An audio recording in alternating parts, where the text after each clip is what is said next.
నాకు ముందే ఎందుకు చెప్పలేదు? మిస్సింగ్ కంప్లైంట్ ఎందుకు ఇవ్వలేదు? పలక్ ఎక్కడా? కాజల్ని ఎవరు చంపారో వాళ్ళ దగ్గరే పలక్ ఉంది. వాళ్ళెవరో నీకు తెలుసా? 2 వారాల క్రితం కాజల్ ఇంటికి వచ్చింది. నాన్న, పలక్ ఎక్కడ? అరే ఏమైందో చెప్పి తగలడు. ఒక ఫోన్ వచ్చింది, పలక్ ని కిడ్నాప్ చేశారని చెప్పారు. ఏమంటున్నావు? ఇది చూడండి. పలక్ ఎక్కడికి వెళ్ళిందో మీకు తెలుసా? పలకు వాళ్ళ దగ్గరే ఉంది. వాళ్ళు ఏదైనా డిమాండ్ చేశారా? హలో, ఇలా చూడండి, మేము చాలా పేదవాళ్ళం. మీకు ఇవ్వడానికి మా దగ్గర ఏమీ లేదు. ప్లీజ్ మా చెల్లి ఎక్కడుందో చెప్పండి. నీ డబ్బులంతా నాకు అక్కర్లేదు, కానీ నేను చెప్పిన పని నువ్వు చెయ్యాలి, అర్థమైందా? ఏం పని? స్వామి నిరంజన్ నీ యజమాని అంటే హేమంత్ ఇంటికి రాబోతున్నారు.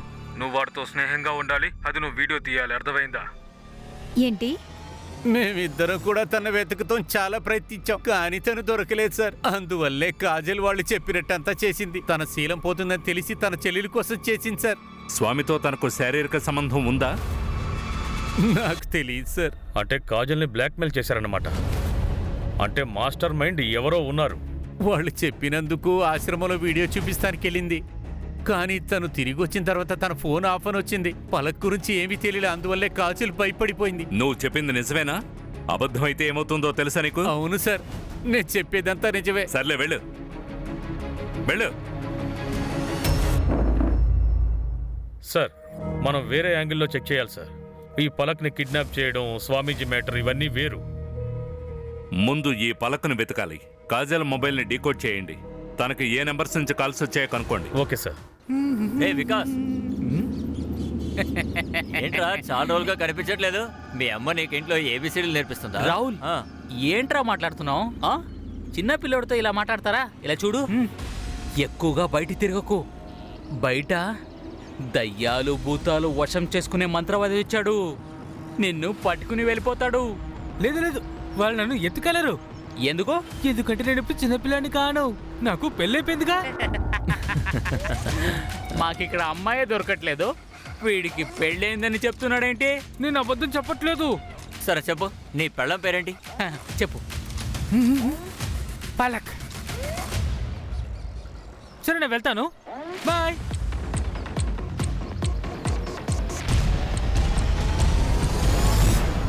సార్, ఆ మోహిత్ నిజమే చెప్తున్నాడు. $2 lakhs విషయం నిజమే సార్, కానీ దానికి సంబంధించిన ఎంట్రీ ఆశ్రమ అకౌంట్లో లేదు సార్. అది వేరే స్కామ్ సార్. దీన్నే భక్తి పేరుతో సంపాదించడం అంటారు. సార్, కాజల్ ఫోన్ డీకోడ్ అయింది సార్. అందులో ఒక వీడియో దొరికింది, చూడండి.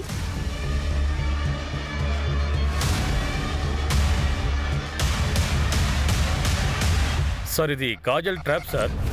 స్వామీజీ ఏమీ చేయలేదు సార్. సార్, కాజలు ఇంకొకడు పలక్ విషయంలో బ్లాక్మెయిల్ చేశాడు. ఆ మెసేజ్ కూడా ఈ ఫోన్లో ఉంది. అంటే ఇదంతా స్వామీజీ పేరు చెడగొట్టడం కోసమే చేశారన్నమాట. అందుకే కాజల్ని చంపేసి ఉంటారు. సార్, ఒకవేళ అదే నిజమైతే క్రోనాలజీ ప్రకారం చూస్తే పలక్ ప్రాణాలతో ఉండుండదు. ఈ లక్ష్మణ్ యాంగిల్ నుంచి చెక్ చేసి చూడాలి. ఎందుకంటే మోహిత్ టెర్మినేషన్ తర్వాత, స్వామీజీ అరెస్ట్ తర్వాత అంతా లక్ష్మణ్ చేతికొస్తుంది. సార్, ఒకవేళ స్వామీజీ ఏం చేయలేదంటే మరి కాజల్ ఎలా యాక్టివేటెడ్ గా ఉంది? ఎందుకంటే తన ఫోన్లోంచి బాయ్ ఫ్రెండ్ ఉన్నట్టుగా తెలియలేదు.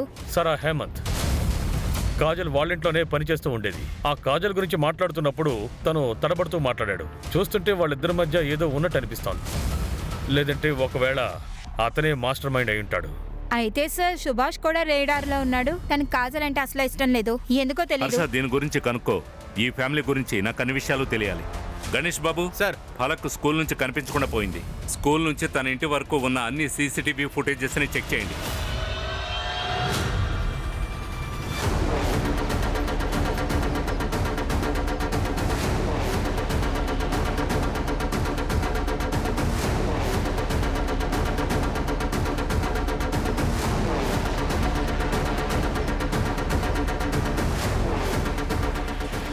అవును సార్, నేను చెప్పేది అబద్ధమే. స్వామీజీ నన్ను మోహిత్ సార్ మీద నింద వేయమని చెప్పారు. ఏ గురువైనా సరే తనకి బాగా తెలిసిన శిష్యుడి దగ్గరే గురుదక్షిణ అనేది తీసుకుంటాడు. ఇవాళ నువ్వు నేను ఏం అడుగుతున్నానో దాన్ని గురుదక్షిణగా ఇవ్వాలి. నువ్వు మోహిత్ మీద అబద్ధం చెప్పాల్సి వస్తుంది. ఒకవేళ నేను ఆయన మాట వినకుండా ఉంటే నా పని పోయి ఉండేది. అందువల్ల నేను ఆయన మీద నింద వేశాను.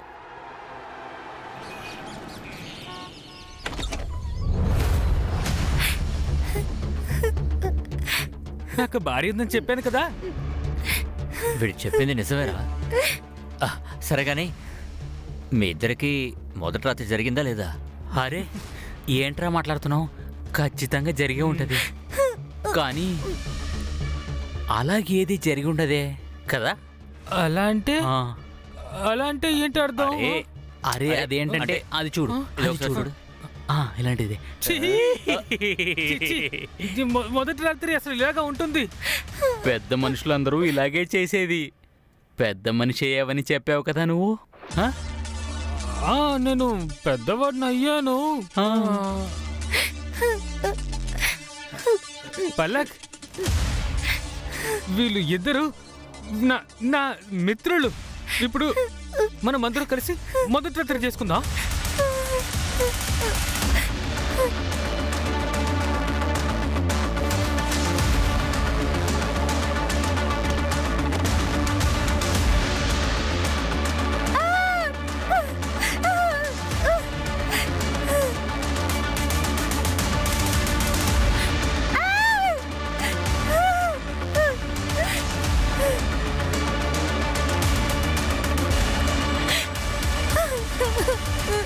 స్వామీజీ మిమ్మల్ని ఫ్రేమ్ చేశారని మాకు తెలుసు.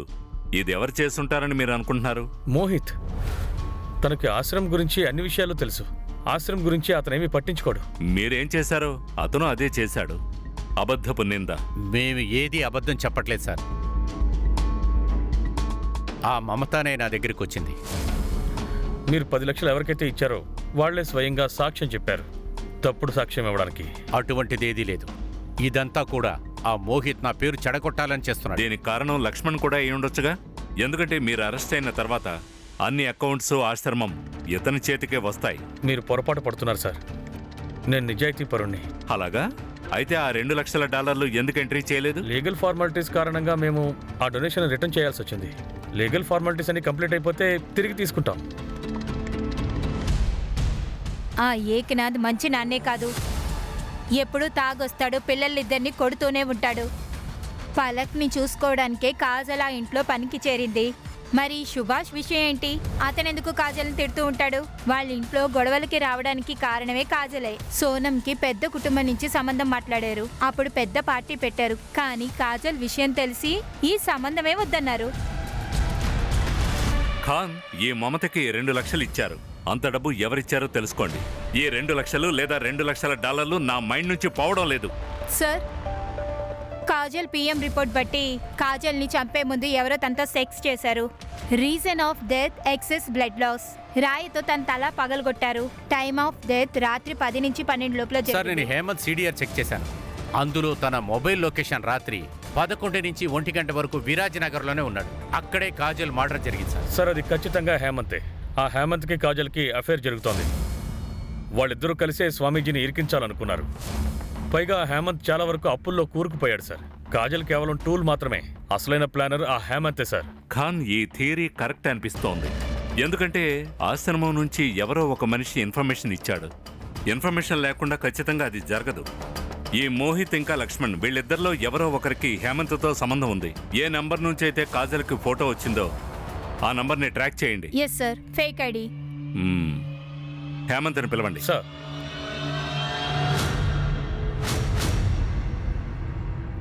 అవును సార్, వాళ్ళ రాత్రి నేను విరాజ్ నగర్లోనే ఉన్నాను. ఓ బిజినెస్ పని మీద అక్కడికి వెళ్ళాను. కానీ దానికి కాజల్ మరణానికి ఏంటి సంబంధం సార్? అక్కడేం పని? Personal sir. ఏం పర్సనల్ రా? నీకు ఆ కాజల్కి మధ్య ఎఫ్ఐఆర్ సాగుతుంది కదా.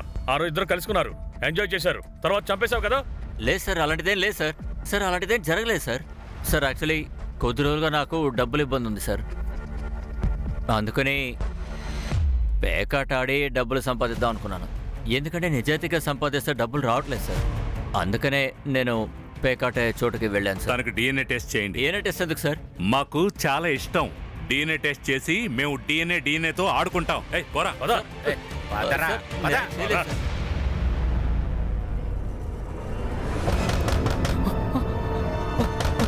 అరే అమ్మ వచ్చేసింది. రే రారా, అమ్మ వచ్చిందిరా. అరే నువ్వెందుకు టెన్షన్ పడుతున్నావు? అరే అమ్మ వచ్చిందిరా.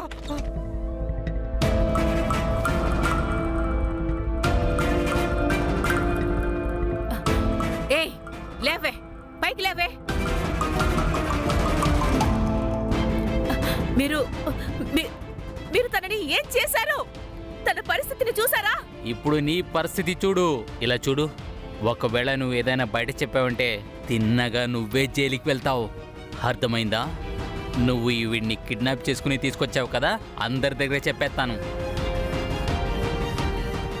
అక్క అక్కనే ఏంటి పలక్ చెప్పు. అక్క నాతో బాత్రూమ్కి రావా? చీకటి అంటే నాకు భయం అని నీకు తెలుసు కదా. రా అక్క. నేను లేకపోతే ఏం చేస్తావు? నువ్వన్నీ ఒంటరిగానే కదా నేర్చుకోవాలి. నీ భయాన్ని ఎదిరించాలి, ఈ సమాజంతో గొడవ పడవాలి. ఇదంతా ఎలా చేస్తావు? అదంతా నేను చేయలేనక్క. నన్ను వదిలేసి నువ్వెక్కడికి వెళ్తావు? నాకు పెళ్ళైతే నేను వెళ్ళిపోతాను కదా. ఏ, మౌనంగా మాట్లాడు నాన్న. నిన్ను ఎవరు పెళ్లి చేసుకుంటారక్క? నువ్వు ఇక్కడే ఉండాలి, నాతోనే ఉండాలి. నేను పెళ్లి చేసుకోను. మన ఇద్దరికి మనమిద్దరమే చాలు, మనకి ఎవరు వద్దు. సార్, ఇవి మోహిత్, మమత ఇంకా విద్యా కాల్ రికార్డ్స్. అంతా గడబడిగా ఉంది సార్. సార్, ఈ మమత మోహిత్ మీద సెక్షువల్ అసాల్ట్ కేసు పెట్టింది సార్. కానీ మళ్ళీ ఇద్దరు ఒకరితో ఒకరు కాంటాక్ట్లో ఉన్నారు. వాళ్ళిద్దరూ ఆశ్రమం నుంచి వెళ్ళిపోయారు. కానీ ఈ విద్య ఆశ్రమంలో అకౌంట్స్ చూస్తోంది. పైగా వీళ్ళిద్దరితో కూడా కాంటాక్ట్లో ఉంది. అంటే ఆ విద్యానే మోహిత్కి ఇన్ఫర్మేషన్ ఇచ్చింది. సార్, ఈ విద్య ఇంకా మోహిత్ స్నేహితులు, కొలీగ్స్ మాత్రమే కాదు, అంతకుమించి ఇంకా ఉంది. వాళ్ళ మెసేజ్ కన్వర్సేషన్ నేను చూశాను సార్. ఇదిగో చూడండి, వాళ్ళిద్దరూ కలిసి చేసుకున్న chats. Good job Khan. Sir, అలాగే ఇంకో విషయం, ఈ మోహిత్ 2 లక్షల రూపాయలు ట్రాన్స్ఫర్ చేశాడు. ఇంకో సమస్య, ఎవరికి చేశాడు? శాలిని భల్లాకి.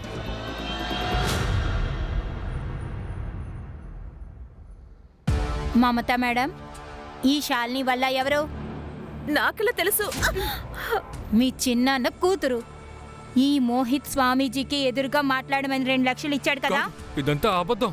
ఆ డబ్బు నేను ఇవ్వలేదు. ఇలా చూడు, క్రిమినల్ ఎంత తెలివైన వాడైనా ఖచ్చితంగా ఏదో ఒక తప్పు చేస్తాడు. మీ ఇద్దరి ప్రేమలీలలు ఇందులో ఉన్నాయి. నీ మొబైల్ నుంచి పలక్ని ఫోటో తీసావు. ఏ నంబర్ నుంచి కాజల్కి ఫోన్ చేశావో ఆ ఫోన్ నుంచే ఫోటో పంపించావు. చెప్పు, పూర్తి కథ చెప్పు, మొదటి నుంచి. సార్, నేను చెప్తాను. ఈ ఆశ్రమాన్ని అలాగే స్వామీజీని ఫేమస్ చేయాలని రాత్రనక పగలనక కష్టపడ్డాను. ఇంత చేశాక అతను నాకు ఏం చేశారు? ఒక్క క్షణంలో నన్ను బయటికి పంపించేశారు. నాకు బాగా కోపం వచ్చింది సార్. కక్ష సాధించుకోవాలనుకున్నాను. అప్పుడే విద్య నాకు తను హేమంత్ ఇంటికి వెళ్తున్నట్టు చెప్పింది. హేమంత్ ఇన్ఫర్మేషన్ నేను సేకరించిన తర్వాత కాజల్ తన ఇంట్లో పని మనిషిగా పనిచేస్తుందని తెలిసింది. కాజల్కి తన చెల్లెలంటే ఎంతో ప్రాణం. ఆ స్వామిని ఇరికించడానికి నాకు దొరికిన దారి ఒకటే, కాజల్. అందువల్ల మేము పలక్ని కిడ్నాప్ చేశాము. కాజల్ ఫలక్ కోసం నీ పని చేసి పెట్టింది. మరి ఆ తర్వాత కాజల్ని ఎందుకు చంపేశావు? లేదు సార్, మేము అసలు కాజల్ని చంపలేదు. ఇంతకీ ఆ పలక్ ప్రాణాలతోనే ఉందా, లేదంటే చంపేశారా? సార్, మేము పలక్ని వదిలేద్దాం అనుకున్నాం, కానీ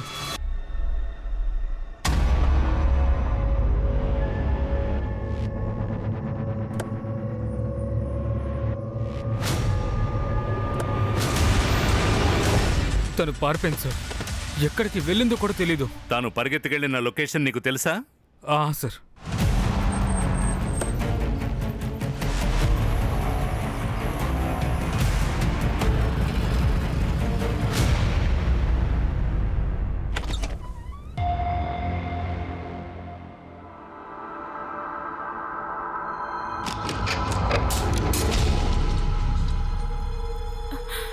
ఏంట్రా, తనని ఎంత దారుణ పరిస్థితికి తీసుకొచ్చారు? అది చచ్చిపోతుందిరా. ఎంత అనుభవించాలో అనుభవించారు కదా. ఇంకా దాన్ని అనుభవించాలని అనుకుంటే మీరు దొరికిపోతారు. ఇప్పుడు మనం ఏదో ఒకటి చెయ్యాలి. సీసీటీవీ పనిచేస్తుందా?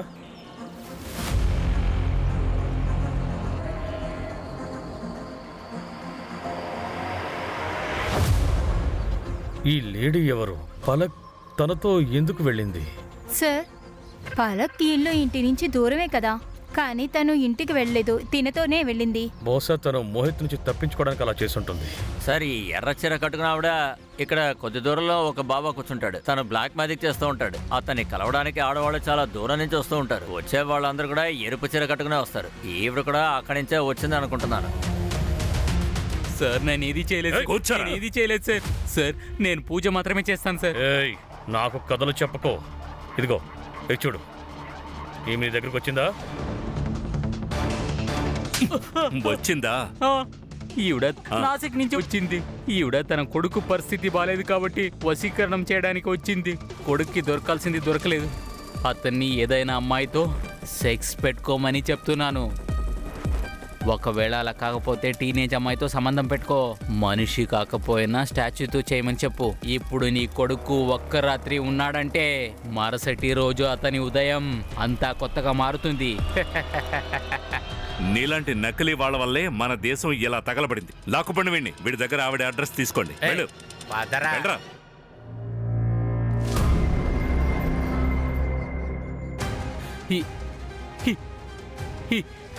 అచ్చంతా నేను చేయలేను. నా వల్ల కుదరదు. ఇదిగోరా. నా వల్ల కుదరదు. నేను అచ్చ చేయలేను. ఎక్కువ ఆలోచించకండి. ఒకవేళ ఇది గాని ఇక్కడ నుంచి పారిపోయిందంటే నేను మాత్రమే కాదు మిమ్మల్ని కూడా ఇరికిస్తాను. ఒకవేళ రేప్ కేసులో లోపలికి వెళ్లారంటే మీ జీవితమే నాశనం అయిపోతుంది. పట్టుకో. రాహుల్, చంపేదాన్ని. రాహుల్, తర్వాత జరిగేదంతా మనం చూసుకుందాం. ఇవిడిని చంపే. వద్దు, తను నా భార్య. నా భార్యను నేను చంపను. ముందు వీడిని బయటకు తీసుకెళ్ళరా. రాకూడదు. నా భార్య, తను నా భార్య. అవ్వా, అవ్వా.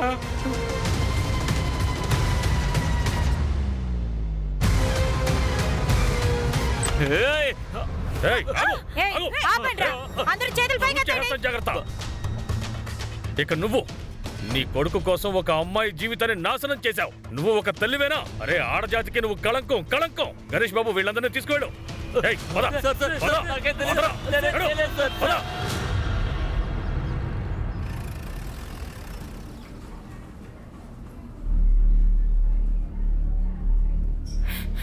లేదు, నన్ను ముట్టుకోవద్దు. వద్దు, దూరంగా వెళ్ళండి. ఈయన ఇక్కడి నుంచి తీసుకువెళ్ళండి. వదలు. పలక్, ఇతను మీ నాన్న. ఇతను నాన్న కాదు, రాక్షసుడు. అమ్మ చనిపోయిన తర్వాత ఏడో అక్కని ప్రతిరోజు రేప్ చేసేవాడు. నాన్న నాకు కుదిరినంత నేను చేశాను, కానీ పలక్ గురించి ఏం తెలియలేదు. కిడ్నాపర్స్ కి కాల్ చేశాను, వాళ్ళ ఫోన్ ఆఫ్ వచ్చింది. పలక్ని ఇక్కడి నుంచి తీసుకురావాలో నాకు తెలియలేదు. నా వల్ల నేను తను కనిపెట్టలేదు నాన్న. నాన్న,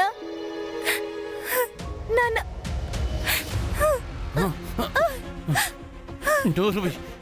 లేకపోతే నిన్ను చంపేస్తాను. కూర్చో.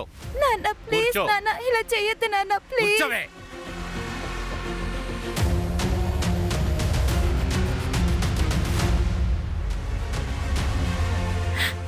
అక్క ఇంట్లో ఉన్నంత వరకు నేను సేఫ్ గా ఉన్నాను, కానీ అక్క పనికి వెళ్ళిన తర్వాత నుంచి నేను ఒంటరిగా ఉన్నప్పుడే ఇతను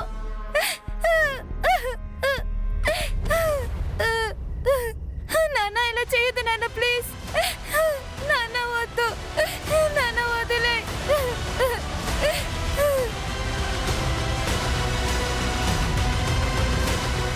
తర్వాత నుంచి నన్ను బెదిరించేవాడు. ఒకవేళ ఎవరికైనా చెప్తే నన్ను చంపేస్తానన్నాడు. అందుకే నేను ఎవరితో చెప్పలేదు సార్. అందుకనే ఆ రోజు ఇంటికి వెళ్ళకూడదు అనుకున్నాను. అందుకే ఆ రోజు ఆ శోభ అమ్మతో వెళ్ళాను. కానీ అక్కడ నా పరిస్థితి ఇంకా దారుణంగా అయ్యింది.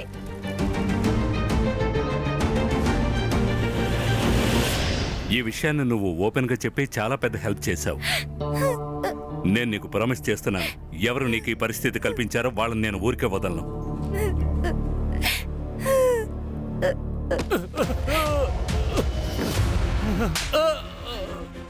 చెప్పు. నన్ను ఏం చేయమంటారు సార్? తాగానంటే నేనేం చేస్తానో నాకు తెలియదు సార్. మృగంగా మారిపోతాను. నిన్ను ఖాన్ వదిలే. ఖాన్ సార్, మృగం సార్, వీడు మృగం. పెద్ద కూతురు చిన్న కూతుర్ని కాపాడడానికి తన జీవితం త్యాగం చేసింది, భవిష్యత్తుని నాశనం చేసుకుంది. నువ్వు అలాంటి అమ్మాయిని కూడా రేప్ చేశావు. తప్పు చేసేసారు సార్. కాజల్ తన జీవితంలో ఓటమి పాలయ్యింది. అందువల్ల నువ్వు తనని రేప్ చేసినా సరే తను ఎదుర్కోలేదు. అందుకే పిఎం రిపోర్ట్లో రేప్ కంక్లూడ్ కాలేదు. చెప్పు, ఎందుకు కాజల్ని చంపేశావు? నేను చంపలేదు సార్. నేను ఆ రోజు రాత్రి నిద్రపోయాను. అర్ధరాత్రినే లేచి చూస్తే మేడ మీద నుంచి ఏదో శబ్దం వినపడింది. అందువలన ఏంటని చూద్దామని వెళ్ళాను. మేడం మీద ఎవరున్నారు?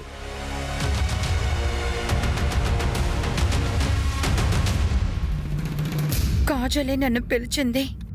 చాలా భయపడిపోయి ఉండింది. పలక్ని వెతకడానికి నీ సహాయం కావాలి. నేను పనికి వెళ్తున్నప్పుడల్లా నాన్న పలక్ని రేప్ చేస్తున్నారనుకుంటా. తనతో తప్పుగా నడుచుకోవడానికి ప్రయత్నిస్తున్నారు. పలక్ దొరికిందంటే మేమిద్దరం ఇక్కడి నుంచి వెళ్ళిపోతాం. ప్లీజ్ నాకు సహాయం చేయి. నువ్వు తప్పించి ఇంకెవరి మీద నాకు నమ్మకం లేదు. ఇందులో నేనెలా నిన్ను నమ్మను? హా, நீ சுவாமிஜியை பத்தியும் என்கிட்ட சொல்லவே இல்லை. நியூஸ் பார்த்ததுக்கு அப்புறம் தான் தெரிஞ்சது. అది నేను చెయ్యడానికి కారణం పలక్ కిడ్నాపర్స్ చేయమన్నారని చేశాను. తన్ని కాపాడడం కోసమే ఇది చేశాను. దానికోసం మీ అక్క జీవితాన్ని నువ్వు పణంగా పెడతావా? ఏం చెప్తున్నావు? నీ గురించి న్యూస్ వచ్చిన వెంటనే నా పెళ్లిని ఆపేశారు. శ్యామ్ ఇంట్లో చెల్లెలు ఎలాగుంటే అక్క కూడా ఇలాగే ఉంటుందని పెళ్లి ఆపేశారు. నా క్యారెక్టర్ని తప్పుగా మాట్లాడారు. ఇది నేను కావాలని చేయలేదక్క. దీని గురించి నాకేమీ తెలియదు. ప్లీజ్ నన్ను క్షమించు. నేను దీనికోసం ఏం చేయలేదు. నేను కావాలని చేస్తున్నాను నువ్వు అనుకుంటున్నావుగా. నీకు ఏది సరే అనిపిస్తే అదే చెయ్యి.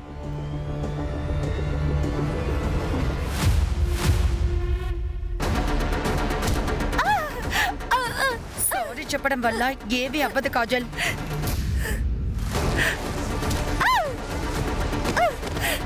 నీ వల్ల నా జీవితమే నాశనం అయిపోయింది.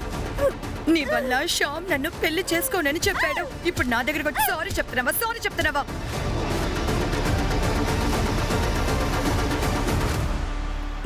మా ఇద్దరికి మా రహస్యాలు తెలుసు.